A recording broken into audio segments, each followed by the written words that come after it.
Halo semuanya, perkenalkan saya Del Fitriansa. Saya berasal dari jurusan Kehutanan, Fakultas Kehutanan dan Ilmu Lingkungan, Universitas Haluleo, Kendari, Sulawesi Tenggara. Saya salah satu volunteer mengajar dari rumah batch 2 oleh Dikti.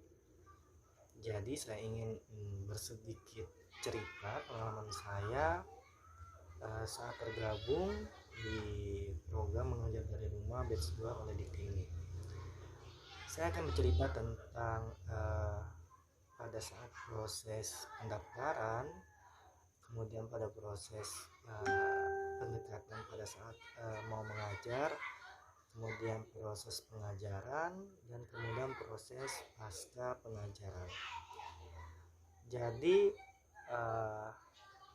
mengajar dari rumah itu adalah salah satu program yang dimana dinaungi oleh Dikti, yang dimana program ini bertujuan untuk membantu para siswa, baik siswa maupun guru pada saat proses pembelajaran secara daring ini.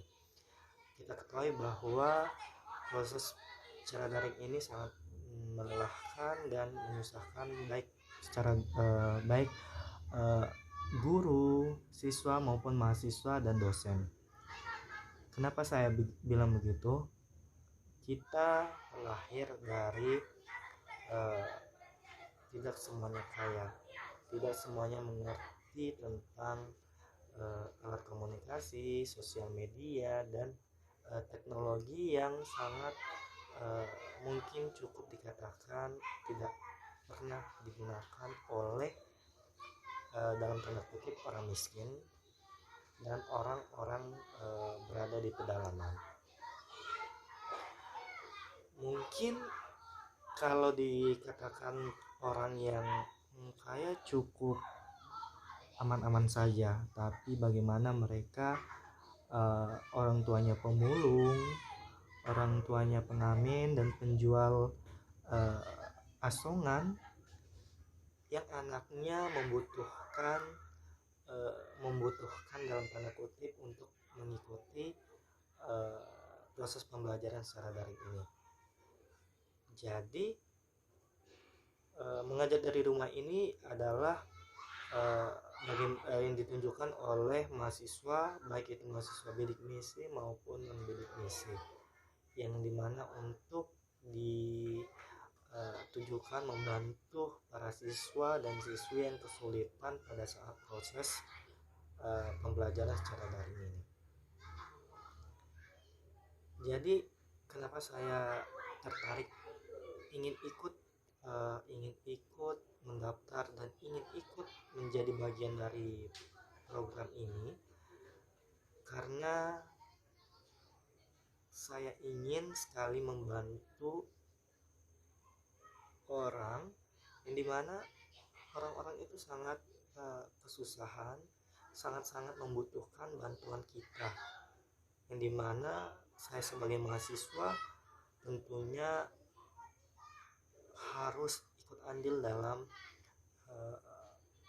membagikan ilmu yang telah kita terima pada saat proses perkuliahan dan mengaplikasinya kepada masyarakat. Jadi pada saat itu saya mengikuti proses pendaftaran batch 2 yang ada di Sulawesi Tenggara. Saya mendaftar, kemudian ada proses seleksinya dan alhamdulillah saya lolos menjadi volunteer. Nah, setelah lolos saya diwajibkan untuk mengajar kepada orang-orang yang berada di sekitar kita, baik itu anak SD maupun anak SMP yang sangat membutuhkan bantuan kita. Jadi saat itu saya pergi ke salah satu tempat yang dimana tempatnya berada di perkotaan, di kota Kendari, namun cuman tempatnya yang berada di kota, tapi sangat memprihatinkan sering di wilayah itu. sering terjadi banjir, yang dimana mereka sangat tidak wajar tinggal di samping kali yang sering terjadi banjir, dan itu sangat memprihatinkan bagi saya. Ini saya melakukan pendekatan kepada orang tua dulu, orang tua anak murid saya menjelaskan apa tujuan maksud saya, niat baik saya kepada mereka agar saya diterima untuk menjadi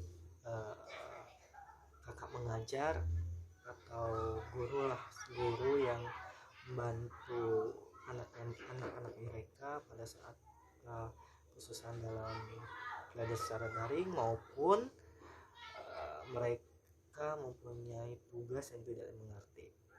Jadi tugas saya adalah mengajar mereka, kemudian membimbing dan membantu mereka mengerjakan pekerjaan rumah yang tidak mereka dimengerti. Nah, alhamdulillahnya para orang tua di sana sangat mendukung dan sangat menerima saya, sangat menerima kehadiran saya di sana, membantu anak-anak mereka yang dimana kesulitan dalam proses pengajaran secara daring ini. Jadi hari pertama itu saya mendapatkan 9 siswa, yang dimana siswanya beragam dari kelas 1 sampai kelas 6 SD, yang dimana SD-nya cuma 1 di sana, jadi mereka satu sekolah. Saya dimana membantu mereka pada saat hari pertama itu saya mengajar tentang abjad, pengenalan abjad dan pengenalan huruf kepada mereka, yang dimana saya sangat terkejut sekali kenapa anak kelas 4, 5, bahkan 6 mereka kadang itu ada yang tidak mengerti, belum mengenal huruf maupun abjad.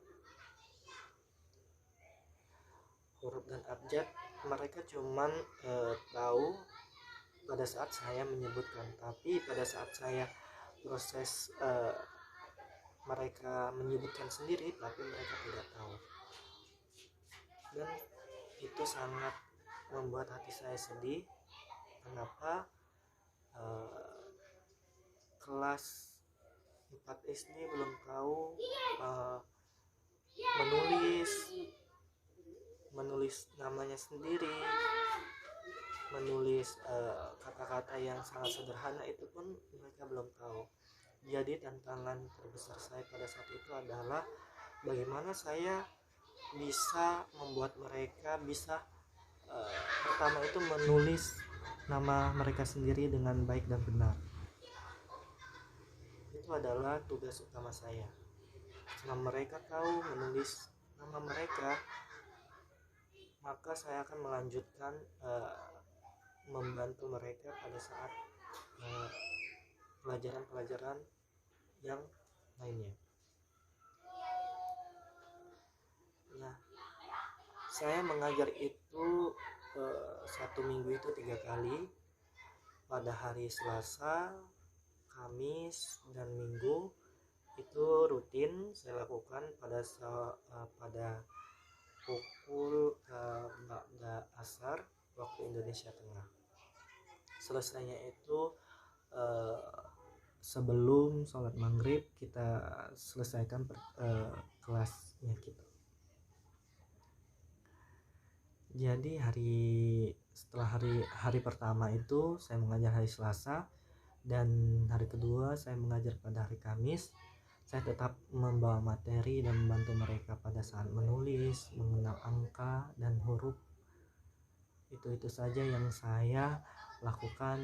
Saya pengulangan kembali kepada mereka agar mereka selalu ingat dan tahu secara otomatis menulis nama mereka.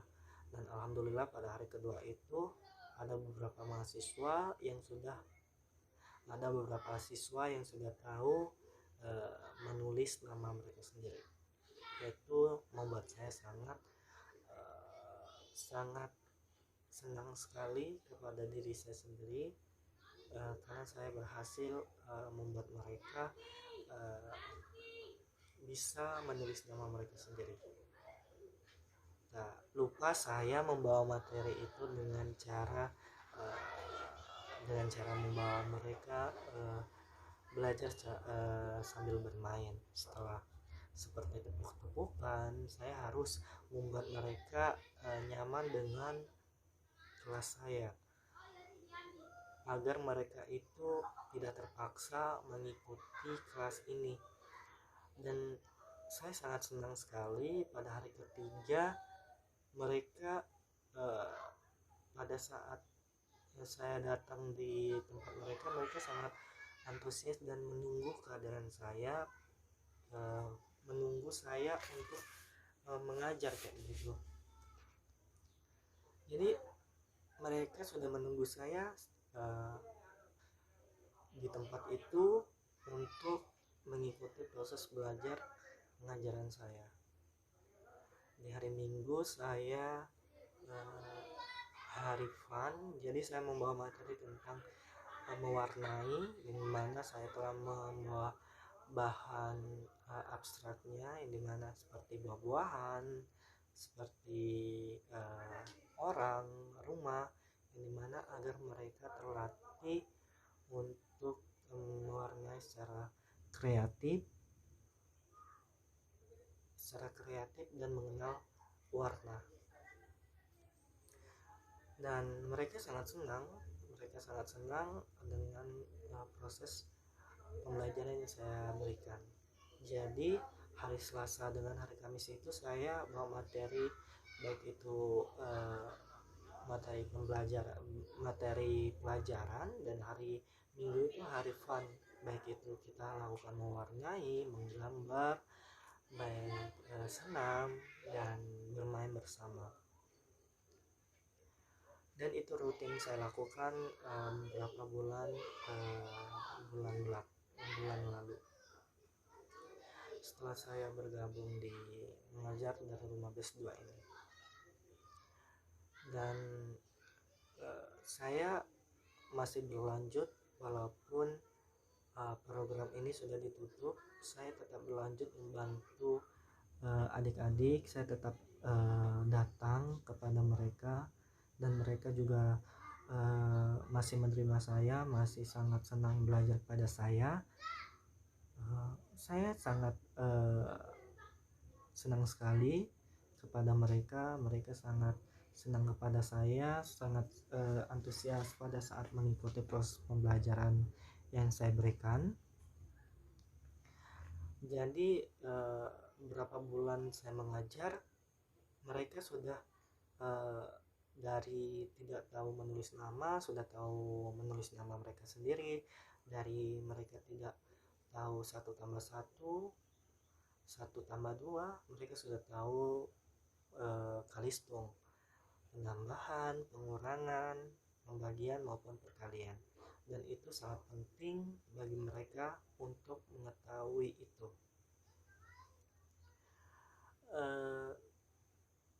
Mereka sebenarnya tidak ada siswa atau orang pun yang bodoh di dunia ini. Tidak ada pun siswa yang bodoh, tidak ada yang bodoh. Tapi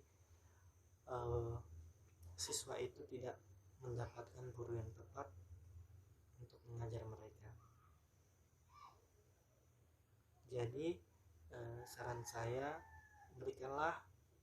apabila kita menjadi seorang guru, berikanlah sepenuh hati, berikanlah mengajar itu dengan tulus, dengan apalagi kita menjadi guru itu digaji oleh pemerintah, berikanlah hak-hak siswa, hak-hak siswa yang mereka wajib terima, yaitu proses belajar yang menyenangkan, proses belajar yang mereka sukai gitu. Jadi mungkin siswa-siswa ini akan menjadi generasi pendidikan, generasi bangsa ini apabila ditemukan oleh orang yang tepat, ditemukan oleh guru yang tepat, dan ditangani oleh guru yang tepat. Mungkin itu saja yang bisa saya sampaikan. Saya sangat antusias dalam mengikuti program mengajar dari rumah ini. Harapan kedepannya, apa yang kita harapkan bersama bisa terwujud. Amin amin ya rabbal alamin. Saya David Riansa, saya mengucapkan terima kasih. Wassalamualaikum warahmatullahi wabarakatuh.